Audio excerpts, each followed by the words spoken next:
சுக்கிரன் சிம்ம வீட்டில் இருந்தால் உங்களுடைய சுக்கிரன் கர்மா என்னன்னு பார்க்கலாம். இந்த அமைப்பு அவ்வளோ நல்ல அமைப்பு அப்படின்னு சொல்ல முடியாது. ஏன்னா சுக்கிரனும் சிம்ம அதிபதியுமான சூரியனும் எதிரிகள். போன பிறவியில் பார்த்தீங்கன்னா நீங்கள் ரொம்ப வசதியான ஒரு நபராக நல்ல ஒரு ஹை ஸ்டேட்டஸில் வாழ்ந்திருப்பீங்க. ரொம்ப ஒரு பவர்ஃபுல்லான ஒரு பொசிஷனில் இருந்திருப்பீங்க. ரொம்ப பெருமை வாய்ந்தவங்களாகவும் இருந்திருப்பீங்க. இந்த பிறவியிலையும் உங்களுக்கு அந்த ஞாபகங்கள் இருக்கும்.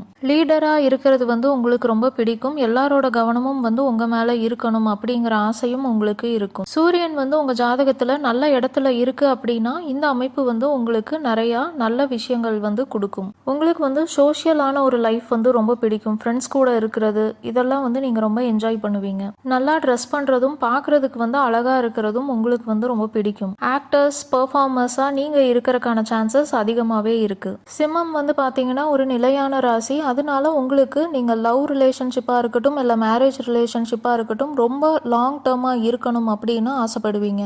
நீங்கள் இப்போ லவ் பண்ணுறீங்க இல்லைனா மேரேஜ் ரிலேஷன்ஷிப்பில் இருக்கீங்க அப்படின்னா உங்கள் பார்ட்னர் உங்களை ரொம்ப லவ் பண்ணணும், உங்களை ரொம்ப ஸ்பெஷலாக ட்ரீட் பண்ணணும் அப்படின்னு எதிர்பார்ப்பீங்க. உங்களை அவங்க ஒரு ராஜா இல்லைனா ராணி மாதிரி நடத்தணும் அப்படின்னு எதிர்பார்ப்பீங்க.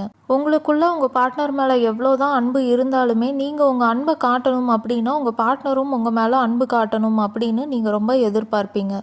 ரிலேஷன்ஷிப்பில் நீங்கள் ஒரு பாஸ் மாதிரி நடந்துக்கிறக்கான சான்சஸ் அதிகமாகவே இருக்குது. அதனால ஒரு சில பிரச்சனைகளும் வரலாம் உங்கள் ரிலேஷன்ஷிப்பில்.